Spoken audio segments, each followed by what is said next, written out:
लिखिए भाई आपका ये हेडिंग डाल लीजिए, घोषणात्मक डिक्री। यही लिखवाना कहाँ तक लिखवाया गया था? यहाँ तक। हाँ, लिखिए घोषणात्मक डिक्रियां। अध्याय आपका 6 है ये। अध्याय भी पूछा जाता है भाई, सतर्क रहना। एमपी और छत्तीसगढ़ में अध्याय भी पूछा जाता है। चैप्टर 6 घोषणात्मक डिक्रियां। धारा 34-35 दो धारा लिखिए, यानी कि धारा 34 से लेकर 35। लिखिए इसमें भाई। हाँ, दो धारा है, 34-35। पैराग्राफ चेंज करके लिखिए। सामान्य नियम यह है कि सामान्य नियम यह है कि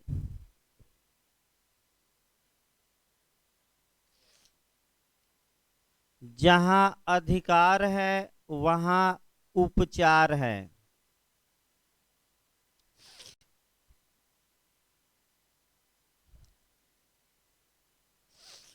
जहां अधिकार है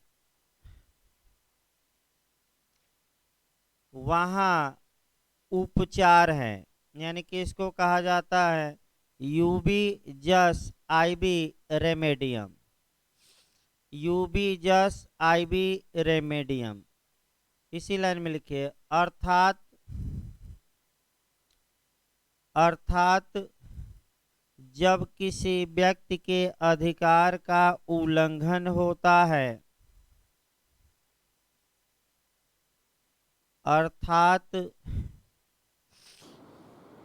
जब किसी व्यक्ति के अधिकार का उल्लंघन होता है, तब वह व्यक्ति न्यायालय में करके न्यायालय में वाद दायर करके अनुतोष की मांग करता है, यानी कि रिलीफ की मांग करता है, अनुतोष की मांग करता है।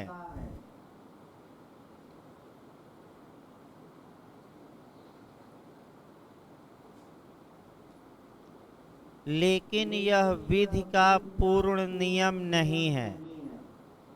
लेकिन यह विधि का पूर्ण नियम नहीं है। लेकिन यह विधि का पूर्ण नियम नहीं है।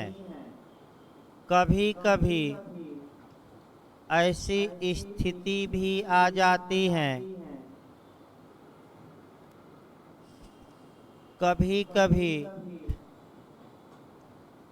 ऐसी भी आ जाती हैं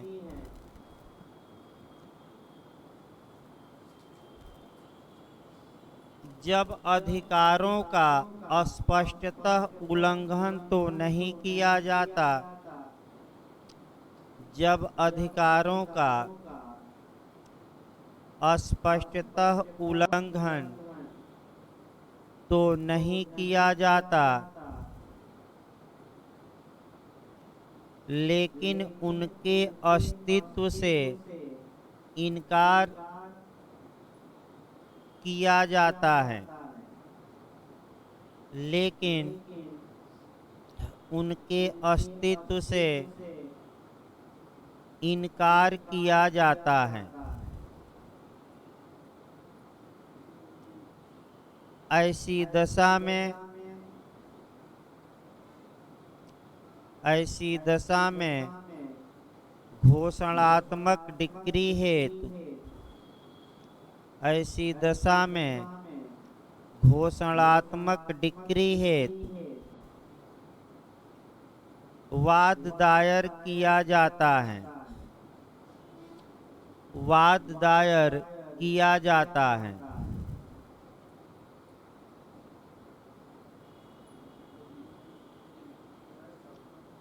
वाद दायर किया जाता है, यानी घोषणात्मक डिक्री है। पैराग्राफ चेंज करके लिखिए। प्रारंभ में, थोड़ा इतिहास 2-3 लाइन लिखवाना है। प्रारंभ में घोषणात्मक डिक्री हेतु, प्रारंभ में घोषणात्मक डिक्री हेतु वादों को स्वीकार नहीं किया जाता था। प्रारंभ में घोषणात्मक डिक्री हेतु वादों को स्वीकार नहीं किया जाता था। सर्वप्रथम इंग्लैंड में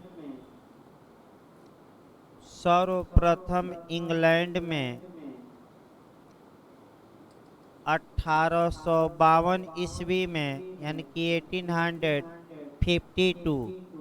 1852 ईस्वी में चांसरी प्रक्रिया अधिनियम बनाया गया। चांसरी प्रक्रिया अधिनियम बनाया गया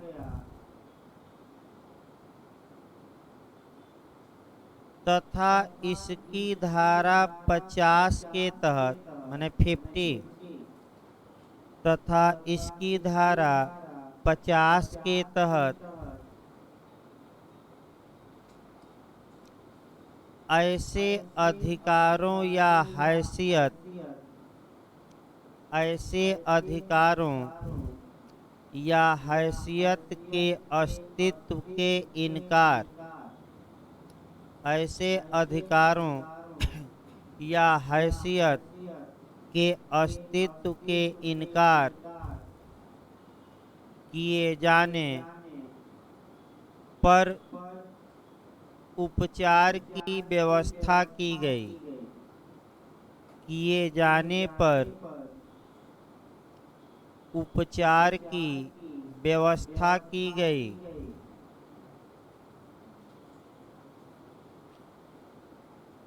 पैराग्राफ चेंज करके लिखिए। भारत में सर्वप्रथम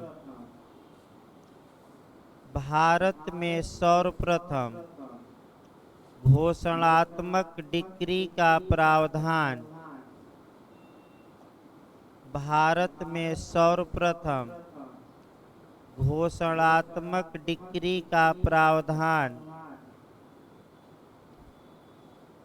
प्रथम बार बनी सीपीसी, प्रथम बार बनी सीपीसी 1859, यानी कि 1859, 1859 की धारा 15 में किया गया था। 15 यानी कि 15 में किया गया था।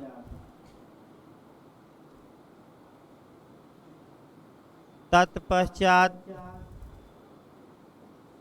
धारा 15 पुरानी सीपीसी की, तत्पश्चात विनिर्दिष्ट अनुतोष अधिनियम 1877 पारित करके स्पेसिफिक रिलीफ एक्ट 1877, विनिर्दिष्ट अनुतोष अधिनियम 1877 पास करके, माने कानून बनाकर, इसकी धारा 42 में इसका प्रावधान किया गया। इसकी धारा 42 में इसका प्रावधान किया गया। इसी लाइन में लिखिएगा। तत्पश्चात विनिर्दिष्ट अनुतोष अधिनियम 1963 पास करके, माने जो हम लोग पढ़ रहे हैं, तत्पश्चात विनिर्दिष्ट अनुतोष अधिनियम 1963 पास करके धारा 34 में यानी कि धारा 34 में इसका प्रावधान किया गया है, यानी कि इतिहास भी एक लिखवा दिया गया। तो वर्तमान समय में घोषणात्मक डिक्री किस धारा के तहत, तो आपका 34। इसी लाइन में एक लाइन लिख लीजिए, तथा इस डिक्री का प्रभाव, इसी लाइन में एक और लिखिए, दोनों धाराएं ऐड हो जाए ना, तथा इस डिक्री का प्रभाव धारा 35 में दिया गया है। 35, तथा इस डिक्री का प्रभाव धारा 35 में दिया गया है। इसका प्रभाव जजमेंट इन पर्सोनम होगा, यानी कि इसका प्रभाव व्यक्तिबंधी होगा। इसको कहते हैं जजमेंट इन पर्सोनम। इंग्लिश वर्जन लिख लीजिएगा। इसका प्रभाव, ये ज़्यादा क्वेश्चन बना है, आ सकता है भाई एमपी में भी। इसका प्रभाव जजमेंट इन पर्सोनम होगा, यानी कि व्यक्तिबंधी होगा। तो दोनों धाराएं आपका एक एक लाइन में ऊपर लिखवा दी गई। फिर पैराग्राफ चेंज करिए भाई। घोषणात्मक डिक्री, पैराग्राफ चेंज करके लिखिएगा, इतिहास बताया गया। घोषणात्मक डिक्री ऐसी डिक्री होती हैं, घोषणात्मक डिक्री ऐसी डिक्री होती हैं जिसके अंतर्गत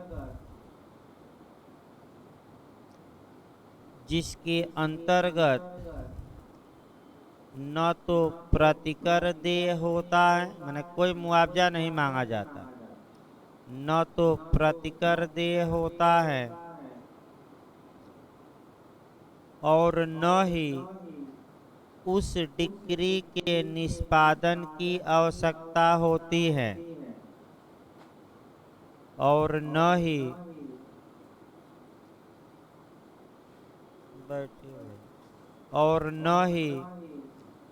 उस डिक्री के निष्पादन, कल बताया गया था सीपीसी में, प्रवर्तन, न तो उस डिक्री के निष्पादन की आवश्यकता होती है। इसी लाइन में लिखिएगा, वह मात्र अधिकारों या हैसियत की घोषणा करती है, वह मात्र अधिकारों या हैसियत की घोषणा करती है।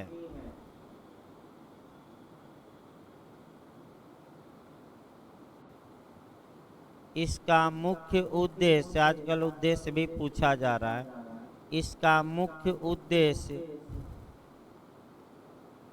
स्वत्व संबंधी, स्वत्व यानी कि टाइटल यानी कि स्वामित्व या हक, इसका मुख्य उद्देश्य स्वत्व संबंधी, स्वत्व ना है तो लिख लीजिएगा टाइटल कहा जाता है, टाइटल यानी कि स्वामित्व, स्वामित्व माने हक, ना है तो लिख लीजिएगा कोष्ट में, स्वत्व संबंधी भावी मुकदमेबाजी का निवारण करना है, स्वत्व संबंधी भावी मुकदमेबाजी का निवारण करना है।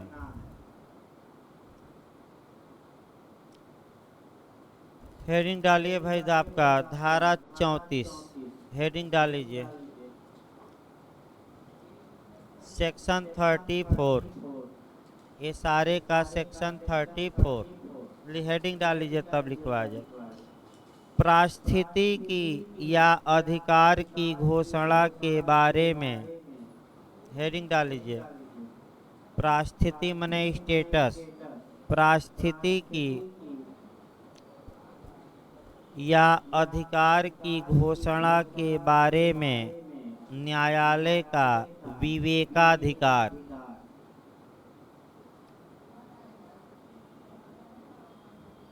पारिस्थिति की या अधिकार की घोषणा के बारे में न्यायालय का विवेकाधिकार।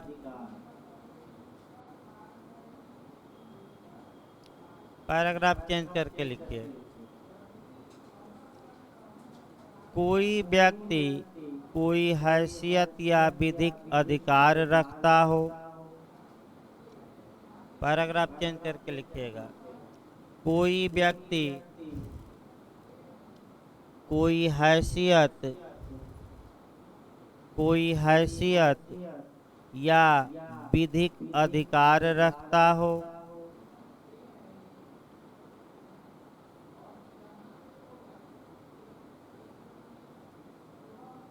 तथा ऐसी हैसियत या अधिकार अस्तित्व में हो तथा ऐसी हैसियत या अधिकार अस्तित्व में हो, यानी कि वर्तमान समय में विद्यमान हो। अस्तित्व में हो यानी कि वर्तमान समय में मौजूद होना चाहिए। अस्तित्व में हो, भविष्य में उत्पन्न होने वाले अधिकारों या हैसियत भविष्य में उत्पन्न होने वाले अधिकारों या हैसियत के लिए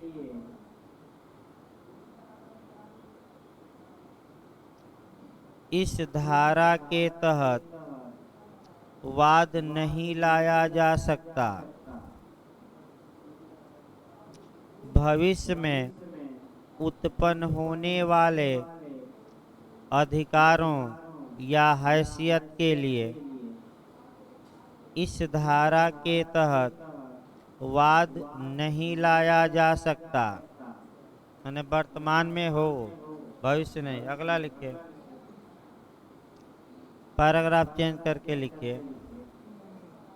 प्रतिवादी द्वारा ऐसी हैसियत या अधिकार से इनकार किया गया हो, माने कोई इनकार किया हो दूसरा व्यक्ति, प्रतिवादी द्वारा ऐसी हैसियत या अधिकार से इनकार किया गया हो। इनकार का मतलब प्रत्याख्यान, और बेयर एक्ट में लिखा है प्रत्याख्यान माने डिनाई। इनकार किया गया हो। अगला लिखिए। यदि वादी घोषणा के साथ अन्य अनुतोष मांगने के लिए समर्थ हो। यदि वादी घोषणा के साथ अन्य अनुतोष मांगने के लिए समर्थ हो, माने समर्थ हो, तब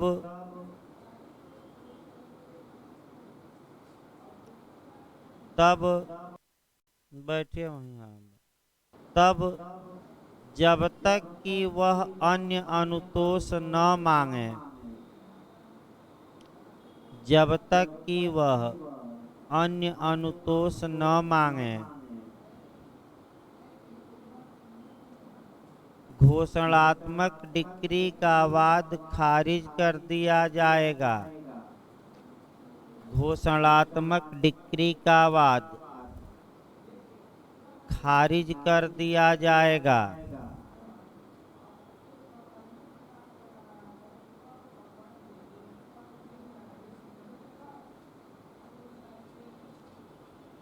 पैराग्राफ चेंज करके लिखिए भाई। आपका एरो बना बना लिखिए, एक लाइन लिखना है। घोषणात्मक डिक्री प्रदान करना न्यायालय का विवेकाधिकार होता है। घोषणात्मक डिक्री प्रदान करना न्यायालय का विवेकाधिकार होता है।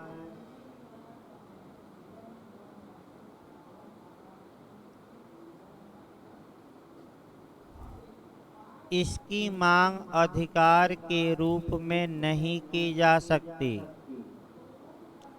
इसकी मांग अधिकार के रूप में नहीं की जा सकती।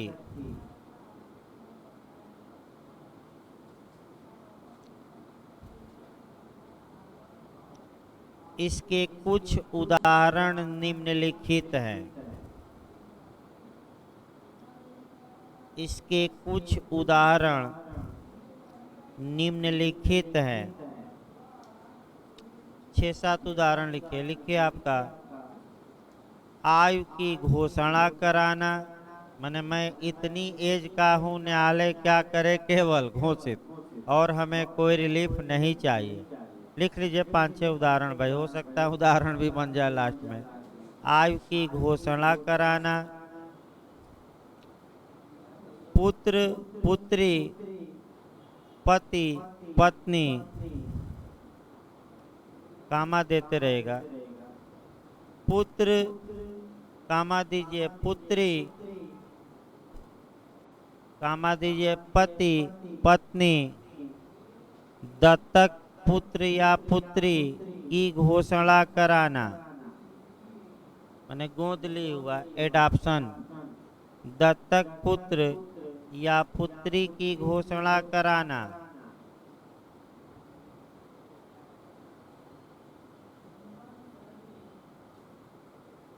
जात की घोषणा कराना, जाति,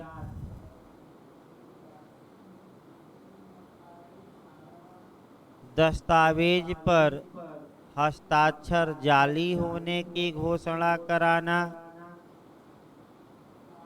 दस्तावेज पर हस्ताक्षर जाली होने की घोषणा कराना, जाली फर्जी, फाल्स कहा जाता है। जाली ना है तो फर्जी लिख लीजिएगा, हाँ, मिथ्या, फाल्स, घोषणा कराना, संविदा का अस्तित्व नहीं है, इसकी घोषणा कराना, यानी कि हम लोगों के बीच संविदा नहीं हुई थी, न्यायालय इस बात की क्या करते, घोषणा, संविदा की घोषणा, संविदा का अस्तित्व नहीं है, इस बात की घोषणा कराना।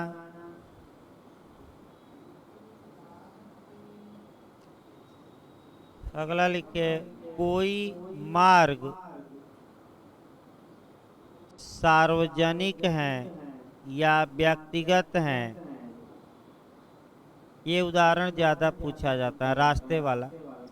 कोई मार्ग सार्वजनिक है या व्यक्तिगत है, इसकी घोषणा के लिए वाद,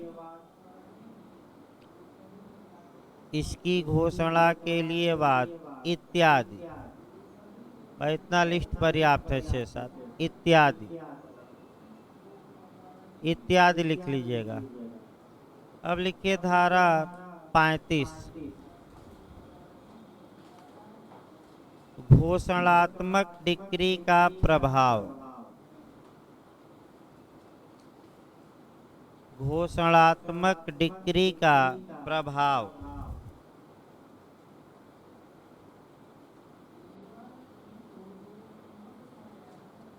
लिखिए पैराग्राफ चेंज करके भाई। घोषणात्मक डिक्री व्यक्तिबंधी होती है, यानी कि पर्सोनम कहा जाता है। घोषणात्मक डिक्री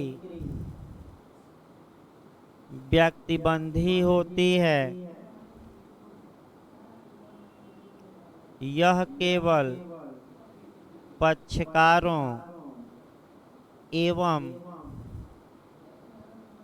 उनके हित प्रतिनिधियों के विरुद्ध लागू होती है।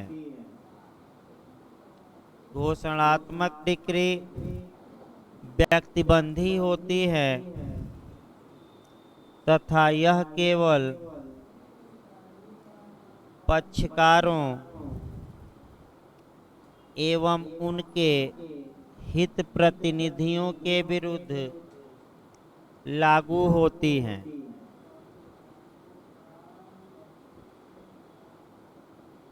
इस प्रकार आपका जो यह डिक्लेरेटरी सूट था वो भी समाप्त हो गया और लिखवा दिया गया। इससे बाहर नहीं जाना चाहिए। वैसे जितना अब तक क्वेश्चन आए हैं लगभग सारे क्वेश्चन आपको कवर हो जाएंगे।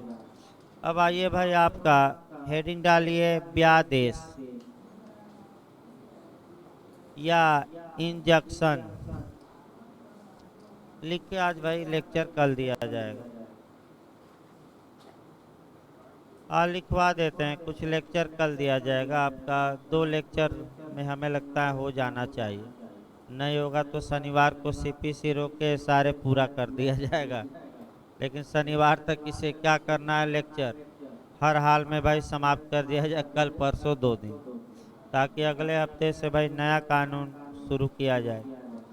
आपका देखिए एमपी के लिए भाई स्पेशल चलाना मुश्किल है थोड़ा। हाँ, कहीं समस्या हो तो आप पूछ सकते हैं, जैसे लिमिटेशन आप पढ़ रहे हैं इत्यादि। अगर आपको कहीं समस्या हो तो पूछ सकते हैं फ़ोन करके, कोई दिक्कत नहीं है, आदमी बता देगा। और लोग कहेंगे तो भाई अगले हफ्ते एक दिन लिमिटेशन आपका सब कुछ रोक कर पढ़ाया जा सकता है 2-3 घंटा। और 2-3 घंटा में पूरी धाराएं आपका, क्योंकि 2 बार आदमी पढ़ा चुका है लिमिटेशन, तो कोई दिक्कत नहीं है पढ़ाने में। पढ़ना नहीं है कि पढ़ कर पढ़ा जाए, एक बार उठाया जाएगा तो जहाँ से क्वेश्चन बनते हैं उतना भाई आपका मैंने तैयार है कि कहाँ से यहाँ से क्वेश्चन बनते हैं। तो आप कहेंगे तो अगले हफ्ते रिवीजन करा दिया जाएगा, कोई इसमें नहीं है। एनआईए का आपका लेक्चर ऑडियो है, ये सारे हो ही जाएगा। आपका 20 तारीख को है ना एग्ज़ाम। एडमिट कार्ड आ गया, यानी कि अब टलना मुश्किल है भाई। तो देखा जाएगा अगले हफ्ते आपका 1-2 कोई क्लास ब्रेक करके उसमें पढ़ा देंगे, या शनिवार को भी हो सकता है भाई, परसों आपका, ताकि रविवार को लोग दोहरा लें। देख लेते हैं, जैसा होगा कल हम बता देंगे। एक दिन चलाया जाएगा और 2-3 घंटा में ख़त्म कर दिया जाएगा, ताकि रेगुलर बैच भाई डिस्टर्ब ना हो। क्योंकि आपका तमाम एग्ज़ाम आगे लगे हैं, यानी कि उत्तराखंड आ जाएगी एपीओ, आपका सीबीआई आ ही गई है, बिहार इधर मेंस लगेगा मई जून में। हमें लगता है कि मई में मुश्किल है, जून में जाएगा। हाँ नहीं जे का ना, लेकिन एपीओ वाला हमें लगता है कि आपका मई में, मई लास्ट या जून। बैठिए भाई, बैठिए राजकिशोर जी, बैठिए, बैठने दीजिए भाई नए लोगों को। आपका और यूपीजे की भाई बता दिया जाए, सूचना कल पता कराया गया था। यूपीजे में अभी समय लगेगा, यानी कि 15 अप्रैल के पहले मुश्किल है। अभी आपका हो सकता है अप्रैल लास्ट या मई भी जा सकती है। मैंने जो कल पता कराया गया था, एपीओ भी अभी यूपीजे में यूपी में नहीं आने वाली है। वो भी आपका मैंने 2-3 माह तक तो एपीओ कम चांस है, 2 माह तक तो। और ये आपका मान के चलिए कि 1-1.5 माह तक नहीं आएगी। 1 माह तक श्योर है, क्योंकि विज्ञापन बनाते बनाते 10-15 दिन लगता है। तो आपका जब चांस रहेगा तो आपको पहले सूचित कर दिया जाएगा, यानी कि जब आने वाली रहेगी तो 10-15 दिन पहले बता दिया जाएगा। तब तक आप लोग आपका बिहार जिनको देना है बिहार पढ़ें, एमपी पढ़ें अच्छे से, और यूपी वाला अपना धीरे धीरे भाई पढ़ते रहें।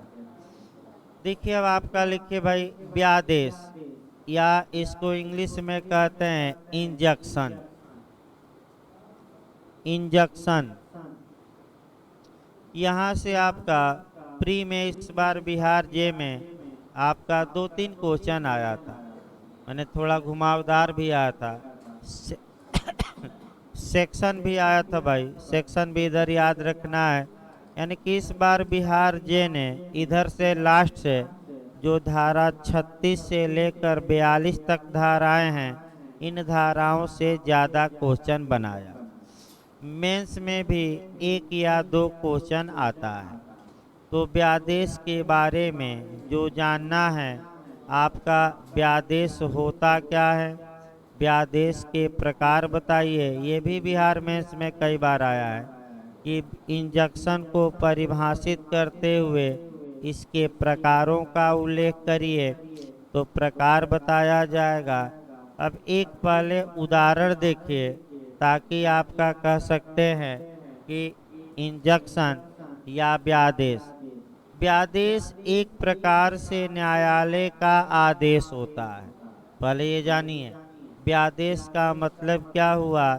एक प्रकार का आदेश, जिसके द्वारा न्यायालय किसी व्यक्ति को कोई कार्य करने के लिए, तो जब करने के लिए करे तो सकारात्मक पॉजिटिव, और या न करने के लिए, तो न करने के लिए तो कौन सा हो गया? नकारात्मक। यानी कि जब न्यायालय किसी व्यक्ति को कोई कार्य करने के लिए या न करने के लिए आदेशित करता है, उसी को सामान्यतः इंजंक्शन या व्यादेश कहा जाता है।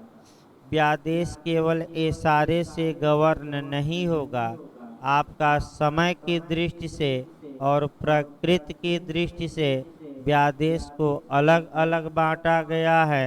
अगर टेम्पररी यानी कि अस्थाई व्यादेश है, तो वह कवर होगा सीपीसी से, और अस्थाई या परपिचुअल या हमेशा के लिए व्यादेश है, तो वह कवर होगा इशारे से। इसका मतलब ये हुआ कि जब भी इंजंक्शन आप पढ़ेंगे, आपको सीपीसी में भी पढ़ना पड़ेगा और इशारे में भी, पूरा पढ़ने के लिए।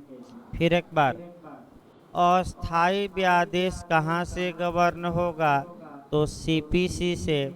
और अस्थाई व्यादेश कहाँ से गवर्न होगा? परपिचुअल या शाश्वत कहा जाता है, वह इशारे से। याद रखिएगा कम से कम इतना भूमिका। तो अब समस्या ये आई कि व्यादेश का एक उदाहरण देखा जाए भाई। मान लीजिए जो उदाहरण दिया जाता है वह आपका हिरन का ही दिया जाए। एक हिरन को तीर लगी है, तो आप लोग बताइए सबसे पहले उसका इलाज किया जाए कि तीर लगने का कारण खोजा जाए? तो बस वही आपका व्यादेश मानिए कि जब हिरन को तीर लगी हैं, तो सबसे पहले उसका इलाज किया जाए, और व्यादेश उसका इलाज करता है। कारण बाद में भी खोजा जा सकता है। पहले तो दवा दारू करके उसका क्या किया जाए? इलाज किया जाए। यानी कि दारू नहीं भाई, दवा करके। क्योंकि आज देखिए, आज भाई शिवरात्रि हैं, और कई लोग आपका, भाई बता दिया जाए, कई लोग आपका महामंडलेश्वर बनने के लिए लास्ट स्नान करने भी गए हैं। भाई दंडी स्वामी बन जाएंगे भाई, पांचों स्नान कर लेंगे। तो जो 15-20 साल से रह रहा है, वह ये सोच रहा है कि भाई 3-4 कुंभ नहा लेंगे तो सारे पाप इलाहाबाद से क्या होंगे? गायब। वो भी कुछ लोग भाई आज, और आपका कह सकते हैं कि कुछ लोग 2 बूंद वाले होंगे, तो 2 बूंद की जगह पर क्या पिएंगे? और कुछ भांग होंगी इत्यादि पिएंगे। तो पिछली बार ऐसी घटना एक घटी थी, बता दिया जाए भाई। हाँ, देख रहा हूँ पीछे वाले मायूस हो गए हिरन को चोट लगने के कारण। तो एक घटना बता दिया जाए। पिछली बार एक लोग आ रहे थे कोचिंग शाम वाले बैच में, अब तो भाई नहीं आ रहे हैं इस समय। तो शाम वाले बैच में कहीं स्टॉल लगा था, और हो रहा था कि आइए आइए रसपान कीजिए, इसमें कोई जड़ी बूटी नहीं मिलाई गई है। तब तक वह 1 गिलास नहीं 4 गिलास ले लीजिए। और पता लगा बाद में कि क्या उसको सुगंधा कहा जाता है क्या भाई? नहीं, भांग के अलावा भी कुछ मिलाया जाता है ना? नहीं, भांग के अलावा भी एक और है जो नशा थोड़ा करता है, देखिए। धत धतूरा नहीं भाई, मारना है क्या? पिला के मार देंगे आप तो मर जाएगा, जहर होता है भाई। नहीं, कुछ कहा जाता है लेकिन याद नहीं आ रहा है। देखिए कहानी आगे भाई लास्ट किया जाए। नहीं, सुगंधा देखिए आगे, मैंने मिलाया गया था, उनको कहा गया कि इसमें कुछ नहीं मिलाया गया, पी लीजिए। और जब वह 4 गिलास ले लिए, तो किसी तरह भाई अपना डगरते पकड़ते आ गए कोचिंग में। और उसके बाद आपका जब भी एक वाक्य बोला जाए तुरंत अटैक करते थे। यानी कि आपका एक वाक्य बताया जाता था तब तक ये सर, ये सर। तो उनकी आंखों को देखी गई, शरीर तो एकदम झूल रहे थे। तो हुआ कि लग रहा है कि 2 बूंद नहीं 4 बूंद ले लिया है। अतः भाई, तो भाई ऐसा न हो कि कोचिंग में आ जाइए, आपका लेना होना हो तो शाम को आराम से लेकर सो जाइए। कोई मैंने दिक्कत नहीं है भाई। तो काफ़ी डिस्टर्ब किए, तो लास्ट में अब ये हुआ कि क्या किया जाए। तो अब पस्त होने लगे तो एक लोगों को गाड़ी की गई, या हुआ कि इनको मैंने धीरे धीरे गाड़ी चलाकर कहाँ पहुँचाइए रूम पे, तब जाकर क्लास चल पाई। पिछले मैंने पिछले साल ही तो ऐसी दशा में आगे देखा जाए भाई, हिरन को चोट लगी है तो पहले उसका इलाज किया जाएगा, कारण नहीं खोजा जाएगा। तो उसी प्रकार आप एक मैंने लीगल उदाहरण अब देखा जाए। अगर मान लीजिए एक की जमीन है और बी अवैध रूप से उस पर निर्माण करने लगे, तो जमीन एक की है कि नहीं पहले ये नहीं देखा जाएगा। पहले निर्माण को क्या किया जाएगा, रोका जाएगा। उसके बाद न्यायालय देखेगा कि जमीन एक मने ए की है कि बी की, क्योंकि तत्काल उपचार की आवश्यकता है। अगर मकान बना लेगा तो गिराने में बड़ी तामझाम होगा। उसी प्रकार आपका हिरन का जैसे उदाहरण देखे, उसी प्रकार संविधान में भी एक उदाहरण दिया जाए। संविधान में आपका देख सकते हैं परमानंद कटारा का केस सबसे अच्छा है। Paramanand Katara versus Union of India के बाद में भारत के उच्चतम न्यायालय ने यह निर्णय दिया कि मृतक को भी सम्मान का हक है और उसे अधिकार है कि उसका अंतिम संस्कार ससम्मान किया जाए, उसके साथ सम्मान से पेश आया जाए। और मृतक का पहले इलाज माने घायल का पहले इलाज किया जाए। पुलिस कार्यवाही यानी कि FIR NCR बाद में भी हो सकती है। तो अब जब ये केस आ गया तो पहले अस्पताल में जब घायल व्यक्ति जाता है, चाहे गोली लगी हो या एक्सीडेंट, तो अस्पताल वाले पहले इलाज करते हैं। भले सूचना थाने पर क्या दी जाती है बाद में, पहले ये नियम नहीं था। अस्पताल वाले कहते थे कि पहले जाकर कहाँ सूचना दीजिए, थाने पर। तो पहले उपचार किया जाए कि कारण खोजा जाए दुर्घटना का उपचार। उसी प्रकार व्यादेश है, जो अस्थाई व्यादेश है, ये हिरन वाले उदाहरण पर सेट कर दीजिएगा कि पहले गलत काम करने से रोका जाए, बाद में ये डिसाइड किया जाएगा कि क्या यह व्यक्ति गलत काम कर रहा था कि नहीं। यानी कि पहले इलाज किया जाए और तीर लगने का कारण बाद में खोजा जाए। अब सेक्शन पर थोड़ा आ जाए भूमिका में। जहाँ तक आपका CPC की बात है, CPC भी यहाँ पढ़ना पड़ेगा। CPC की धारा 94 और आदेश 39, यानी कि CPC की धारा 94 पढ़नी पड़ेगी और CPC का आदेश 39 का रूल 1। व्यादेश न्यायालय जारी कर सकता है अस्थायी व्यादेश, ये CPC की धारा 94 में है। लेकिन प्रोसीजर या कब जारी करेगा, इसका प्रावधान कहाँ है, तो आपका आदेश 39 का रूल 1। जब आप इंजेक्शन की मांग करेंगे तो इंजेक्शन सूट दायर करेंगे, इंजेक्शन की मांग करेंगे, बताया जाएगा भाई डिटेल में। अभी शॉर्टकट में चल रहा है, एक भूमिका बांधी जा रही है कहाँ कहाँ से आपको कवर करना है। तब 3 बातें वाद पत्र में लिखनी जरूरी है। वहीं आपका बिहार में भी पूछा गया है कि व्यादेश के जारी किए जाने के सिद्धांतों का वर्णन करिए। व्यादेश नहीं, सिद्धांत पूछा गया है।